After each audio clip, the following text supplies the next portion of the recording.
Hey AP Pre-Calc, this is Miss Henry, and today we're going to look at section 2.9, which is all about logarithmic expressions. Our learning target is I can evaluate logarithmic expressions.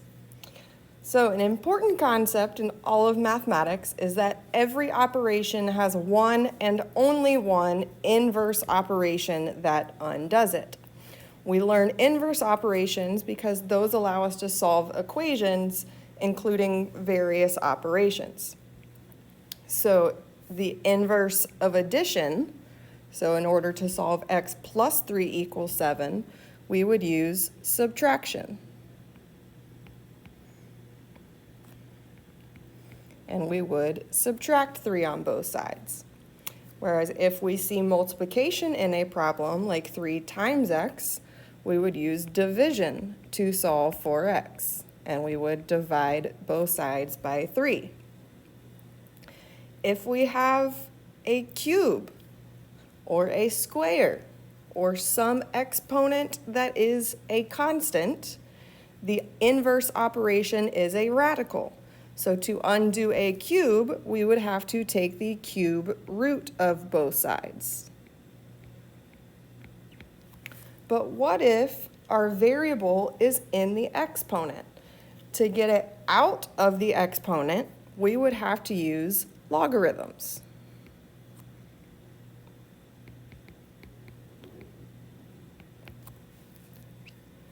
So in the previous half of the unit, we learned about exponential functions and their different properties.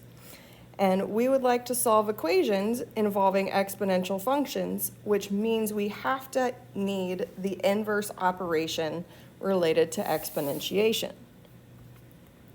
And the big idea here is just as we can write rational numbers in decimal and fraction form, we can also write equations in exponential or logarithmic form.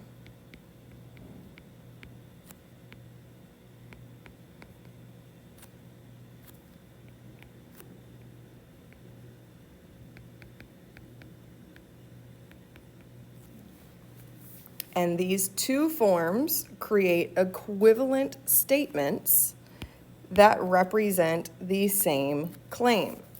So that means we are not changing the problem when we convert it back and forth. We are just rewriting the equation in an equivalent form. So nothing is actually being changed. For example, when we are dividing by 3, that would be equivalent to multiplying by 1/3.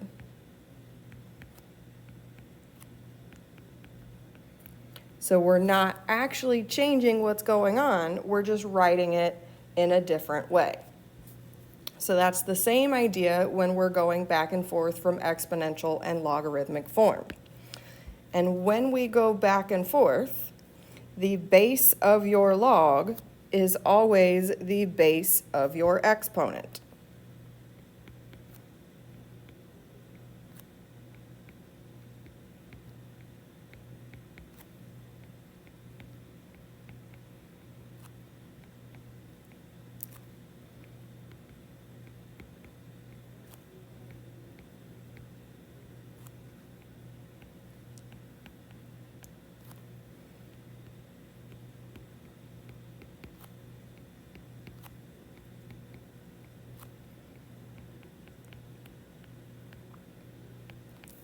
And then we can use what I like to call the loop trick to go from exponential to logarithmic form. You always start at the base and you loop from the base to the other side of your equation first, and then come back to either your exponent or what you are taking the log of. So you can go back and forth between our exponential and logarithmic forms by doing the loop trick. And whether you are looking at the exponential form or the logarithmic form, b is always the base, and a always represents an exponent.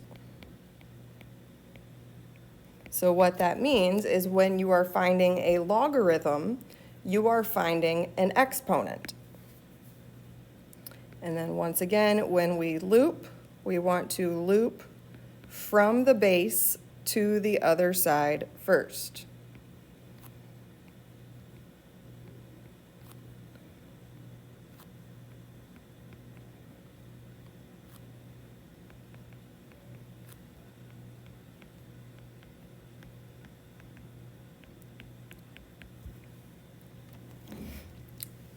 And one important detail about notation is if a log has a base of 10, that is what we call the common logarithm. And we can write it without a base. So you can see here, log of 3 is the same thing as writing log base 10 of 3. So those two are equivalent. So now we're going to convert the following equations from exponential to logarithmic form. So first thing you want to do is identify your base. So for A, our base would be 3.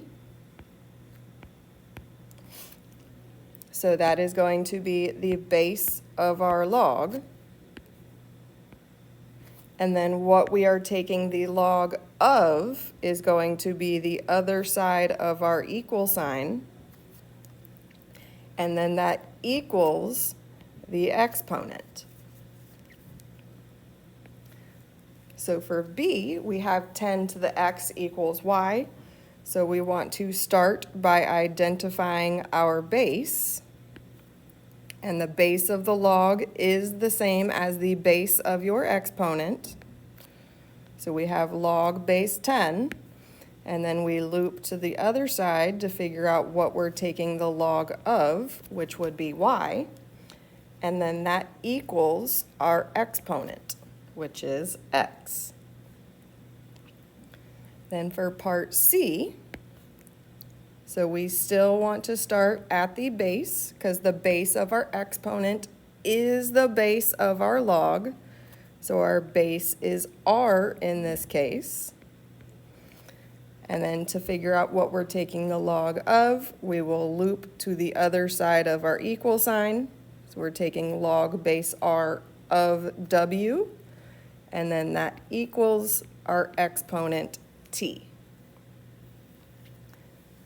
And one important note about part B is, remember, when we have a base of 10, we can rewrite that with no base. So this would be the same as log of y equals x. Then I want you guys to try example D. Be very careful that you are starting with the base. Then example 2, we are converting from logarithmic form to exponential form. We are still going to start at the base because the base of our log is going to be the base of our exponent. And then our exponent is going to be the other side of that equal sign, so 7 squared equals what we are taking the log of, so x.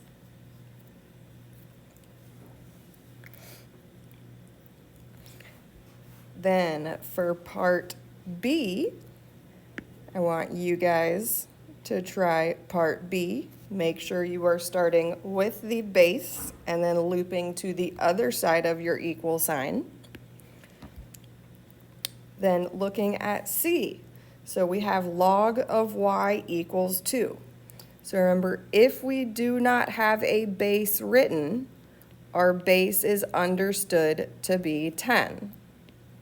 So we are looking at 10 squared equals y.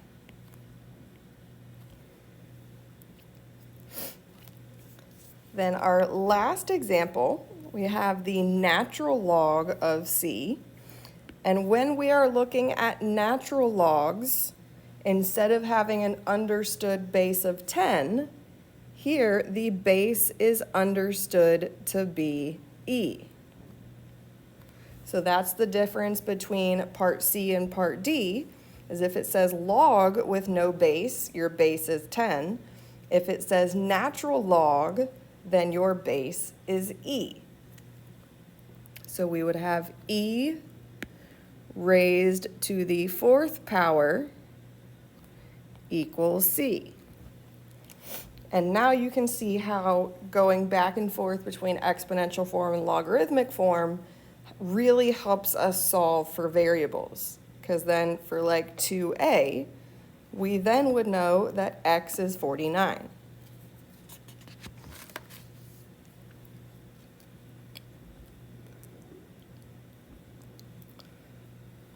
So now we're going to look at evaluating logarithmic expressions.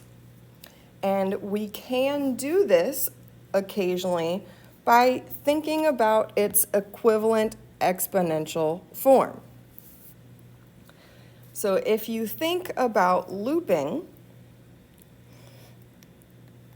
we would want to create the other side of our equal sign, what we're solving for. We're just going to make it equal to x.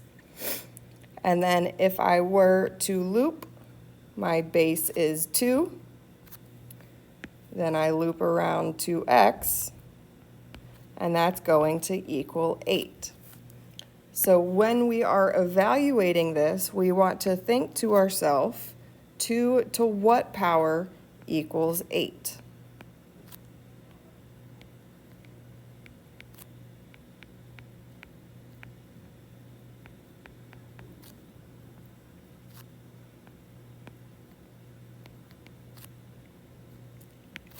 And we know that would be 2 cubed. So then if we ask ourselves a similar question for b, it would be 5 to what power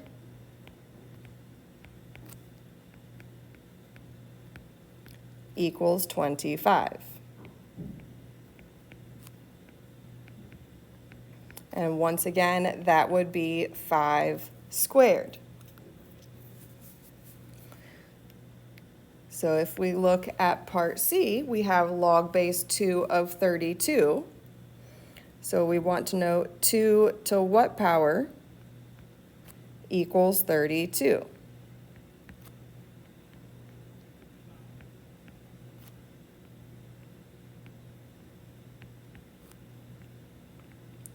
And that would be 2 to the 5th power. So once again, when we are evaluating logarithms, we are finding exponents. So if we look at D, we have log of 100. And remember, if we do not have a base written for log, the base is understood to be 10. So we want to know 10 to what power equals 100.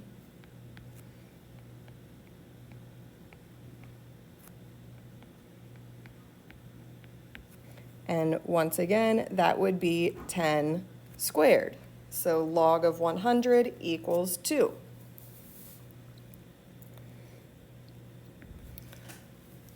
So then for part E, our base is 16. So we want to know 16 to what power equals 4.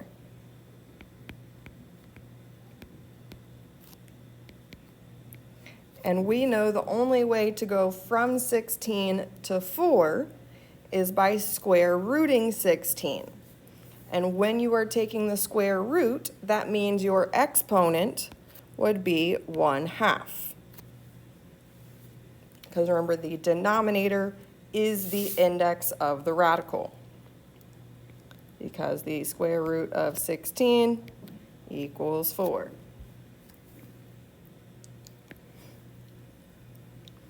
So then next we have f, which is log base 3 of 1. So we want to know 3 to what power equals 1.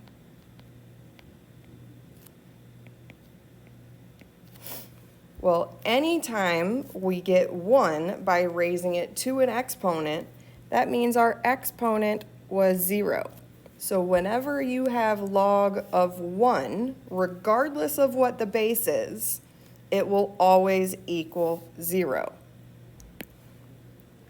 So log with any base, it does not matter, of 1 will always equal 0. Then I want you guys to try G and H on your own.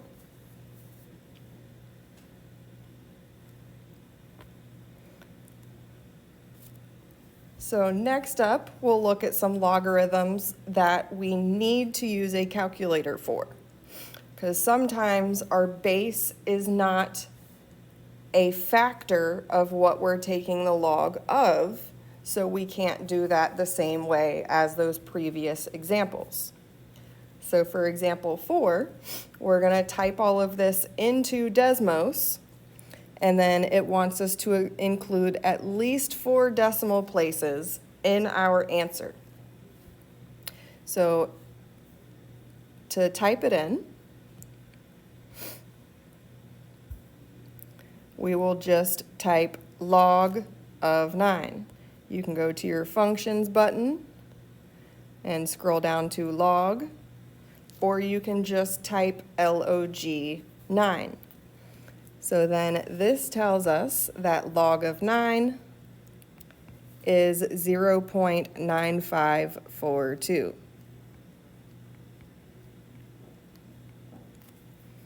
And once again, we just did this whole thing in Desmos.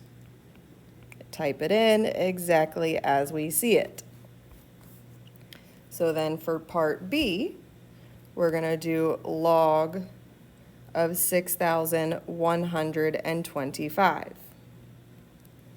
So we just type that into Desmos to get our answer. And we want to give 4 decimal places. So we get 3.7871. Then for part C, we can see we have a different base. The previous 2 examples, we have our understood base of 10. Here we have a base of 2. And to type a base of anything other than 10 or your natural log into Desmos, you can do it one of 2 different ways. So I can type into Desmos log underscore 2, and it will put the base as a 2 and then do of 10. So that's one way. Or you can once again go use your functions button and do your log base A and then put 2 in there. And then once I fill in my parentheses, I get what log base 2 of 10 equals. So I know my log is 3.3219. So that means I would have to raise 2 to the 3.3219 power to get 10. So I want you guys to type in D and make sure you know how to get a base other than 10 or E in Desmos. So some of you might be wondering why in the world we care about logarithms. Well, one purpose of logarithms is when we're dealing with exponential data, because exponential data can be very challenging to display on a graph because the values start out small but grow very quickly, and it's difficult to create a graph that effectively shows the change in your smaller values as well as your large values together. For example, the population of English Americans in the U.S. since 1620 has grown exponentially. The estimated population is shown from 1620 to 1820, where t equals 0 represents the year 1620. So that would be our 2 graphs below. So that means time 0 right here is 1620. And then every year after, you're going past that all the way up to 1820. And you can see the graph on the left is our regular graph with your regular scales on your X and Y axes. But because the population grew into the millions, we can't really see a difference in the years 1620 to 1700. So these first few data points, we can't see a big difference in, even though there is a pretty large difference in those numbers. So in order to more accurately see how things are changing in the beginning, we use what is called a logarithmic scale for that y-axis.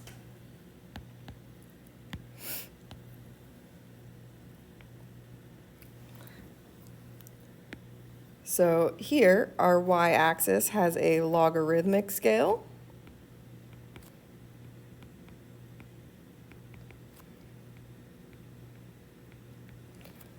While our x-axis still has the regular linear scale. And if you look at our y-axis, the first point or first number on our axis is 10 to the first power, which is just 10.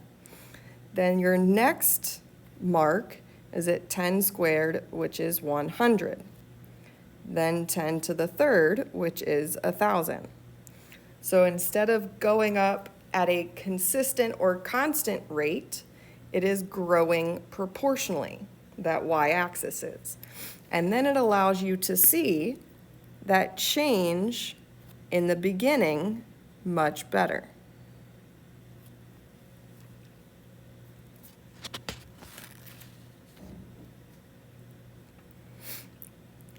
So this is our same graph where our vertical axis is a logarithmic scale. And then we have a couple points, additional points that we want to add to the graph. So first thing we want to do is figure out the x values where we're going to graph them. So remember, our graph is years since 1620, so we would want to subtract 1620 from all of our values to figure out where on our horizontal axis we want to look. So our x values would be 220, 240, and 260. Then, in order to figure out what the logarithmic scale would be for our y values, to turn it into a logarithmic scale, we're going to take log base 10 of each of these populations.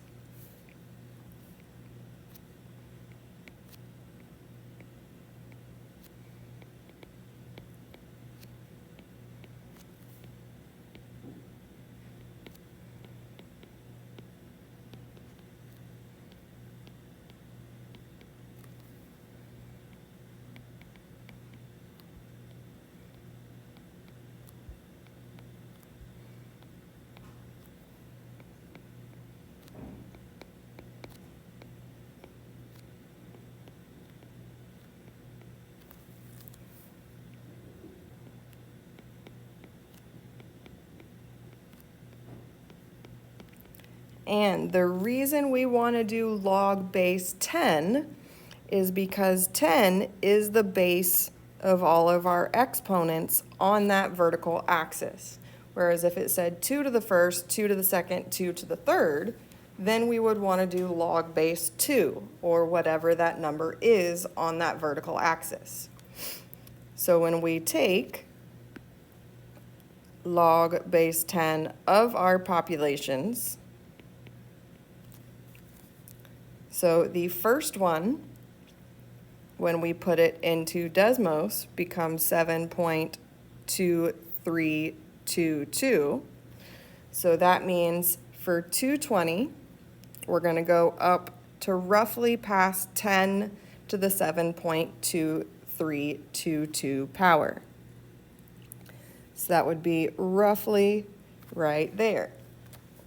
Then when we do log base 10 of the 31 million, that becomes 7.4975. So slightly higher than our last point. Then when we do log base 10 of the 50 million and change, we get 7.7006. So once again, at 260, we're going just a tad higher than our previous point to finish out our semi-logarithmic graph.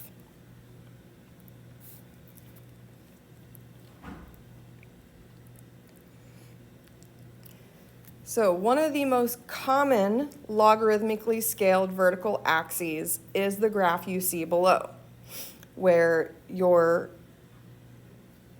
and this will appear on the exam, and because only one axis is logarithmically scaled, only the vertical one, that is why it is called a semi-log plot, because your y-axis is logarithmic, but your x-axis is still linear. So x-axis is linear, y-axis is logarithmic.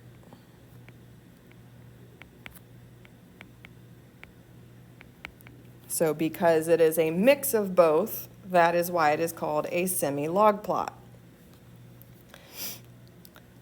So we are going to plot the following points on our coordinate plane. So when we are looking at our logarithmic graph, notice how the base, or the very bottom at our x-axis, starts at 1 and not 0, because that is 10 to the 0th power. So it goes from 1 to 2, 3, 4, 5, 6, 7, 8, 9, 10.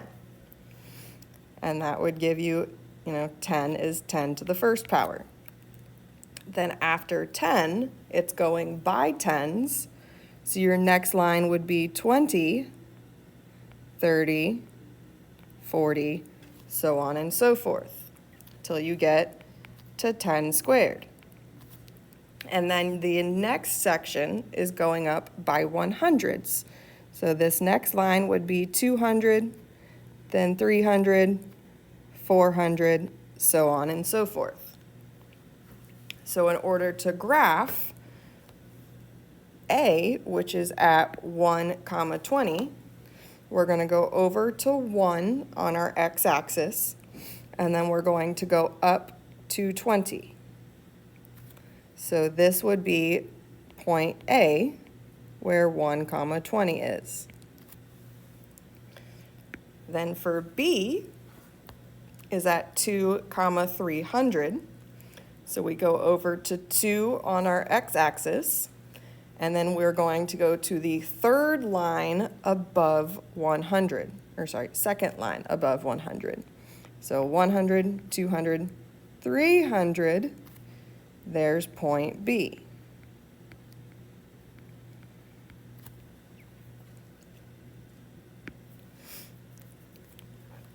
Then for C, which is at 3, 2, so we're going to go right to 3, and then remember your first line is 1, so we're just going to go up 1, and that is where 3, 2 is. Then next up, we have 4, 15, so we're going to go right to 4. And then because we do not see a 15 on the left side, we're going to be between lines. And we know 15 is halfway between 10 and 20, so we're going to go halfway between 10 and 20 to graph point D.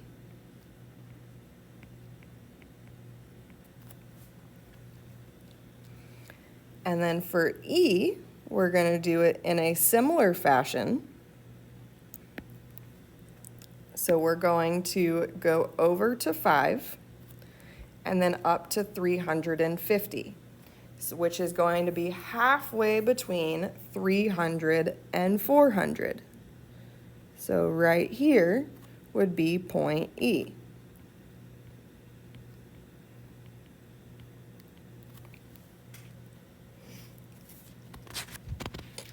So that is how you graph points on a semi-log plot.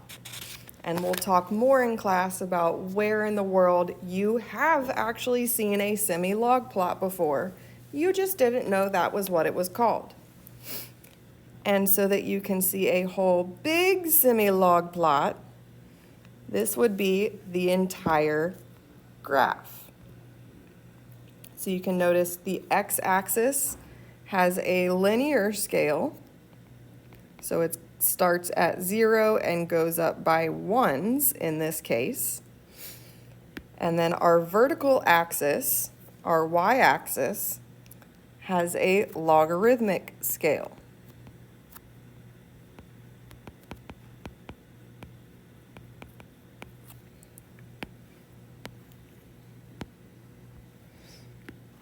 So then when we're looking at the different parts of that left side, if we start at 1, then the next line would be 2, 3, 4, so on and so forth. And then once you get to 10, you're going up by 10s. So 20, 30, 40, and so on. Then once you get to 100, you're going up by hundreds. So 200, 300, so on and so forth. Then 10 cubed is 1,000, so we're going up by thousands. So 2,000, 3,000, and so on.